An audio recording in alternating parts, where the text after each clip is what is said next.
कहते हैं जन्मभूमि के अवसर पर आप लोग देखे होंगे गिद्धराज जटायु का झुंड अयोध्या जी में आ गया था ना, देखे थे भगवान की कृपा। अभी न्यूज पे डालेगा अनेक गिद्धराज चले आए, आप गिद्ध देख रहे हैं, गिद्ध में नहीं दिख रहे हैं, लेकिन अयोध्या जी में राम के लिए आ गए। क्यों? उनके वंशज हैं। गिद्धराज जटायु भगवान राम को गोद ले लिए थे, याद है कि नहीं? और कहा गया है भारत देश के अलावा पूरे विश्व में कहीं पर भी ना दूसरे देश का सिद्ध कोई महात्मा, ना हमारे देश का गिद्ध महात्मा, गिद्ध भी महात्मा है, जो अपने बेटी मां जानकी के लिए रावण से बलात्पूर्वक तलवार से लड़ते लड़ते अपने दोनों चंचुल प्रहार, चंचुल मार विदारिश दे ही रावण को अपने चंचुओं के प्रहार से बेहोश कर दिए।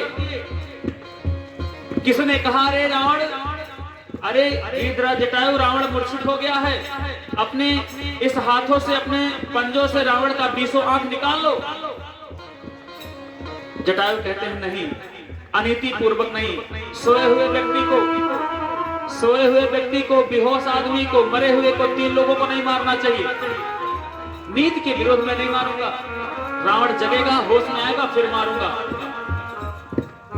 रावण जगा, होश आया, दोनों तलवार से उसकी भुजा काट दी। कहते हैं ऐसे भगवान जो भारत देश के नारियों के लिए एक गिद्धराज जटायु भी अपना प्राण त्याग दिया, उसके लिए भगवान राम कहते हैं किसका विरोध पतित पावन है, कौन है गिद्ध को तारा हो, कौन है गिद्ध को तारा हो, कौन है गिद्ध को तारा। किसने सबरी के जूठन फल खाए, किसने सबरी के जूठन फल खाए। सबरी जानते कौन है? सबरी ब्राह्मण, क्षत्रिय, वैश्य, शूद्र नहीं है। आप लोग तो बहुत पवित्र हैं, एक शूद्र सेवक भाई भी, एक बनिया, एक ब्राह्मण, एक क्षत्रिय, बहुत महापवित्र हैं आप लोग। मां सबरी कौन थी? भीलनी जात की थी, उनके हाथ से मेरे राम। लोग कभी कभी कहते हैं सब जाति के हाथ खा लेते हैं, हमने कहा हाँ यार क्या करें। कहते कैसे ब्राह्मण आप हो? कहीं साधु साय में आ गया हूँ, अब उतना ब्राह्मण मत समझो, साधु किसी के हाथ खा लेते हैं। लेकिन जब शास्त्र पढ़ा जाता है तो ये बात तो सत्य है कि भगवान राम अगर माँ सबरी के जूठा नहीं खाए हैं तो भगवान राम सबरी के हाथ से बैर तो खाए ही खाए हैं, और अगर जूठन भी खाए हो तो कोई बहुत बड़ी बात नहीं है। भागवत महापुराण में 10वें स्कंध में भगवान श्री कृष्ण लीला करते समय अपने ग्वाल बालों का जूठा प्रसाद पाए थे। जूठन की बात छोड़िए, एक बार उनके मित्र ने मधुमंगल सुदामा बहुत गरीब थे, ब्रह्मा जी महाराज लीला करना चाहे। भगवान श्री कृष्ण ने कहा सबसे गरीब तुम हो, तुम बहुत अच्छा भोजन अपने घर पे खाते हो, अपना भोजन हमें भी एक बार पवाओ। सुदामा ने कहा हमारे घर पे कुछ नहीं है महाराज, कच्चा चावल खाता हूँ, क्या आप खाएंगे? दूसरे के घर से एक कढ़ी आई थी, कढ़ी लकड़ी के बक्से में छिपा करके और रखा गया था, उनकी मार की थी। 3 दिन हो गया था, उस कढ़ी से सड़ी हुई सी बदबू आ रही थी। भगवान ने कहा वही कढ़ी मेरे लाना, भले 3 दिन हो गया है। सुदामा ने रास्ते में आया, सूंघा तो बदबू आ रही थी। उसने सोचा सुदामा ने कैसे भगवान को मैं पवाऊंगा, ये तो सड़ गई है कढ़ी। भगवान आए, झाड़ी के पहले सुदामा ने रुक करके सारा कढ़ी पी लिया कि अब कन्हैया क्या करेगा, लाया तो हूं लेकिन बदबू कर रही थी इसलिए मैंने पी लिया कन्हैया। और जैसे ही कन्हैया देखे कि पूरा कढ़ी पिछवाड़े जाके पी लिया झाड़ी में, भगवान श्री कृष्ण दौड़ के जाते हैं और उसके जो मुख के बगल में जूठन लगा था, जूठन को चाट चाट के अपने जीभ से खा लिए। बोले नारायण भगवान की। इसलिए सबरी के अगर जूठन फल भी भगवान राम खाए होंगे तो कोई बड़ी बात नहीं है, हम लोग क्यों नहीं पा सकते हैं? बस स्वच्छता और सुंदरता होनी चाहिए। वही बात भगवान के साधक कह रहे हैं क्या?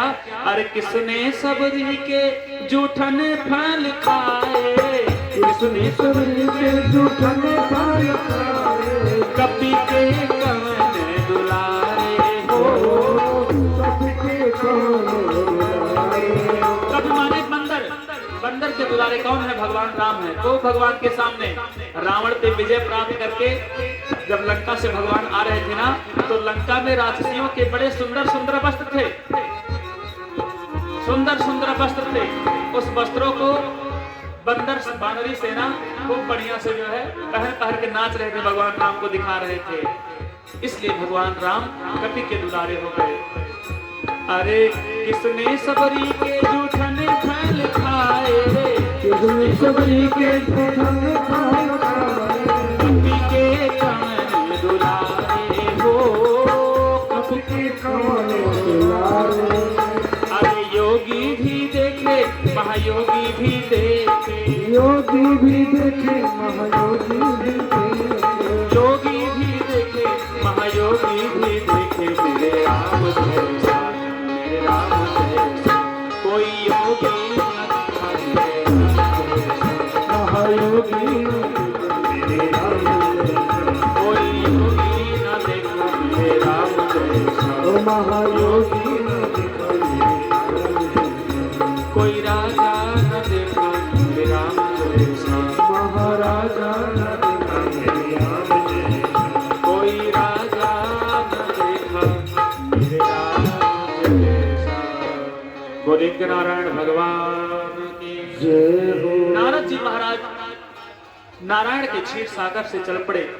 मार्ग में आते हैं, देखते हैं भगवान ने सोचा हमारे अनन्य भक्त नारद जी हैं, इनका कल्याण करना मेरा बहुत परम कर्तव्य है। नारद जी के मार्ग में आते समय